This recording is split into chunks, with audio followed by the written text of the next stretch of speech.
We have seen a lot of things get kind of wacky and backwards in the aftermath of Joe Biden pulling troops from Afghanistan. And of course, that created a vacuum in which the Taliban has retaken control of the country. Now, I'm not going to redo yesterday's segment where I outline my position on this in full. But in short, I agree with Joe Biden's decision. I said this yesterday. I think there would have been chaos whenever we ultimately left Afghanistan. But the Afghanistan incursion has been a failure. More U.S. involvement for more time wouldn't help anything. The longer we stay, the more money is spent to ultimately achieve nothing. Our involvement is a negative. It's not a positive. And one of the things that we're seeing is all sorts of people on the left, on the right, for different reasons, now say we have to go back into Afghanistan. That's one thing we're seeing. There's all of a sudden people saying, no, we got to go back. It was a mistake to leave. We've got to do more nation building and peacekeeping and world policing and all this stuff. Let's go back in. That's weird. But another of the strange things we're seeing, and I'm not even saying I know what to make of it, but another thing we're seeing is some really bizarre kind of like revisionist histories and apologizing for the Taliban, which has now taken control. Now, I will be the first to admit the Taliban is more complicated than just like one explanation, like Sharia law. OK, well, yeah, I mean, Sharia law can mean different things in different countries, but there are now some people framing the Taliban as sort of like maybe kind of good. And I'm finding it really weird. And today we're going to look at a clip of British Chief of Defense Staff, General Sir Nick Carter. That's actually his title. I'm not like doing the Sir routine. General Sir Nick Carter, who was on Sky News talking about kind of like the Taliban's not that bad.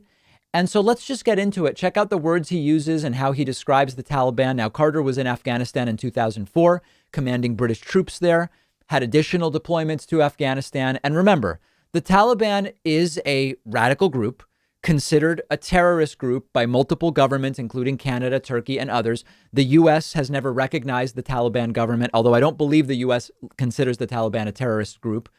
Trump was just negotiating with them months ago. So here we go. Let's take a look and check this out. And how do you feel about collaborating with the enemy when they have carried out such atrocities against UK military personnel over the years? I think you have to be very careful using the word enemy. I think people need to understand who the Taliban actually are. And of course, what they are a disparate collection of tribespeople. As President Karzai put it to me only yesterday, they're country boys. And the plain fact is that they happen to live by a code of honor. So these are tribes people. They're country boys, and they live by a code of honor, almost implying like that's a good thing on its face. Now, code of honor can be anything. You can have a code of honor that is horrifying, and there are many examples of that. But he continues to sort of say, this is maybe not so bad of a group.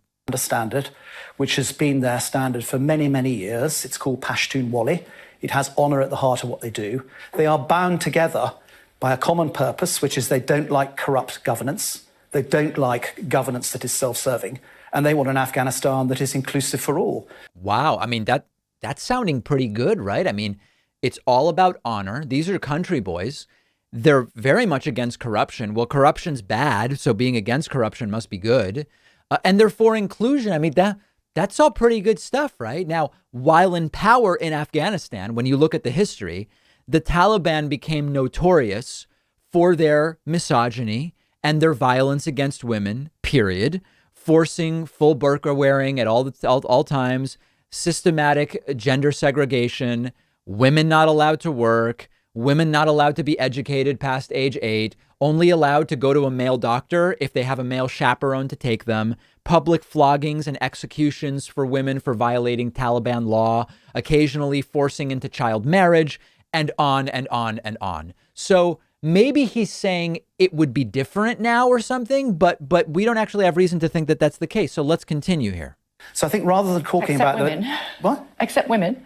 Well, again, I think we have to wait and see. I mean, I don't know what they mean. We can't support the way that they treat women. We surely. Well, I think you have to listen to what they're saying at the moment, and I think you have to listen to the facts on the ground. They're saying they that are women have to definitely. abide by They are Sharia. What they're saying is using this coded language about the involvement of women in society as dictated by religious law, right? And so you have to understand that that's an extraordinarily cynical way to talk about inclusion. Or, yeah, and I'm not saying that's anything that you and I would approve of particularly. I'm just clarifying that. Absolutely, but I do. And I'll go back just a second because Sharia law is mentioned here. Facts on the ground. I'm saying they are definitely. They are Sharia law. Yeah, and I'm not saying that's anything that you and I would approve of particularly. I'm just clarifying that. Absolutely, but I do think that they have changed. I think they recognise that over the course of the last 20 years, Afghanistan has evolved. They recognise the fundamental role that women have played in that evolution. And yes, they at the moment will undoubtedly say that they want to respect women's rights under Islamic law, and that will be a Sharia law. But that doesn't necessarily mean that they won't allow them to be involved in government and in education and in medicine and those things that they need them to be involved in. Now, I don't want to just slam this guy. There's an aspect of this that I think, I am not for Sharia law. I'm not for any religious law being the government law, civil law. Okay, but like no matter what it is, I don't want the Christian version of Sharia that some of these right wingers want in the US. I'm against Sharia law. But if we're going to have a more nuanced understanding of this, Sharia can mean different things in different places, and we have to understand that. Like, for example, there's full Sharia criminal law, which is outrageous. I mean, just completely outrageous. There's also Sharia law like in Egypt, okay, where the penal and civil codes are basically based on 19th century French law, as is the case in many parts of the world. But there is Sharia law in the country in some more general religious kind of mix with the government. But the penal code, the civil law, is still based on 19th century French law. So the point here is, it's true that Sharia law is not one thing.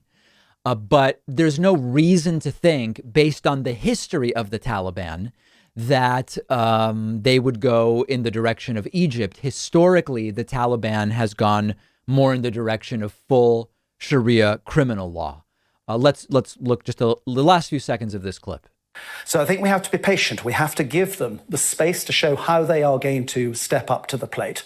And whether or not we can work with them will very much depend upon how they treat all Afghans.